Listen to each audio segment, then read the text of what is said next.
నమస్తే అండి. నమస్కారం అండి. ఎట్లా చూడొచ్చు తిరుమలలో పవన్ కళ్యాణ్ గారి భార్య అట్లా అన్నం వడ్డించడము 17 లక్షలు ఇట్లా అన్నదానానికి చేయడము ఎలా అనిపించింది? శారీ కట్టుకుని రావడం ఆమె ఒక అద్భుత సాంప్రదాయానికి తెరదీసింది అనిపిస్తోంది.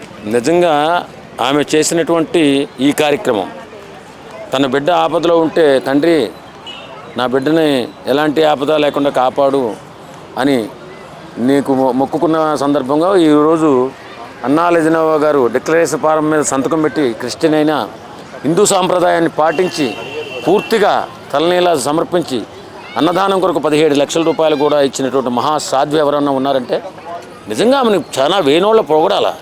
అంత గొప్ప వ్యక్తిత్వం ఉన్న మనిషి అన్నా లెజినోవా. ఆమె చూసారా, చాలామంది ఇక్కడుండి క్రిస్టియన్ మతాన్ని నమ్మి మనల్ని పరిపాలిస్తున్న కొంతమంది నాయకులు డిక్లరేషన్ ఫారం మీద సంతకం పెట్టడానికి ఏడ్చి సచ్చారు. ఏమవుతుంది అసలు? ఇప్పుడు ఒక మతాన్ని నమ్మినప్పుడు ఈ దేవుని కూడా నేను నమ్ముతున్నాను, నాది మతం అదేనా సరే అని డిక్లరేషన్ ఫారం మీద సంతకం పెట్టడానికి ఏం పోయే కాలం? నిజంగా చూడండి, ఒక చరిత్రకు నాంది పలికింది ఆమె. ఒక డిప్యూటీ సీఎం భార్య ఉండి సామాన్య వ్యక్తిలాగా, మామూలు వ్యక్తిలాగా ఒక నేత చీర కట్టుకుని వచ్చి పూర్తిగా దైవ దర్శనం చేసుకుని తలనీలాలు, పూర్తిగా తలనీలాలు. అసలు ఆడవారు 3 కత్తిర్లు మాత్రం ఇస్తారు, ఆడవాళ్ళు మాత్రం తలనీలాలు ఎట్టి పరిస్థితులు ఎవరు. అలాంటిది నా బిడ్డని కాపాడిన మహా లోకనాథుడు అనేసి వెంకటేశ్వరం మొక్కుకున్న కారణంగా వేళ పూర్తి తలనీలాలు సమర్పించినటువంటి తల్లి ఎవరన్నా ఉన్నారంటే అన్నా లెజినోవా గారు. ఇప్పుడు 17 లక్షలు అన్నదానానికి దానం చేయడం అనేది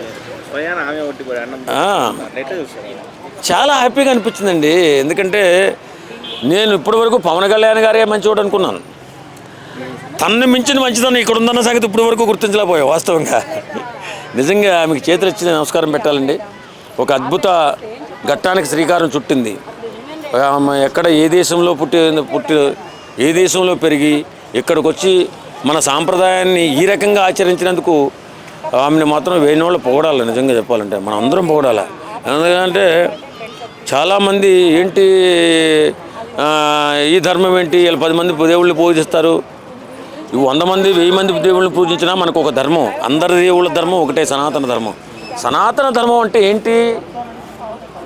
లైఫ్ స్టైల్, జీవన విధానం. జీవితంలో మనిషి ఎలా బ్రతకాలనే సూచించేదే సనాతన ధర్మం.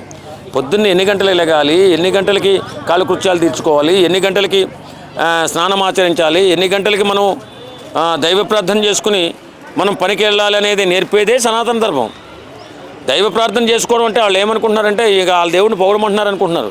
పొగడమండం కాదు, ఏ దేవుడైనా ఏ మతమైనా ఏ కులమైనా అంతా సమానమే. కేవలం సనాతన ధర్మం అంటే మన జీవన విధానాన్ని మనం పాటిస్తే మన బ్రతుకు బాగుంటుందని చెప్పి పెద్దలు అన్నటువంటి మాట. ఎందుకంటే అది ధర్మం, ఆ రకంగా సనాతన ధర్మం మన హిందుత్వంలో ఉంది కాబట్టి వాళ్ళు ఈర్చిపడుతున్నారు అంతే. వాళ్ళకి సనాతన ధర్మం ప్రతి ఒక్క మతంలోనూ ఉంది, వాళ్ళు వాళ్ళు పాటిస్తున్నారు. కానీ మన పేరు చెప్పడం, సనాతన ధర్మం మన పేరు చెప్పుకుంటాం కాబట్టి వాళ్ళు ఇబ్బంది పడుతున్నారు అంతే.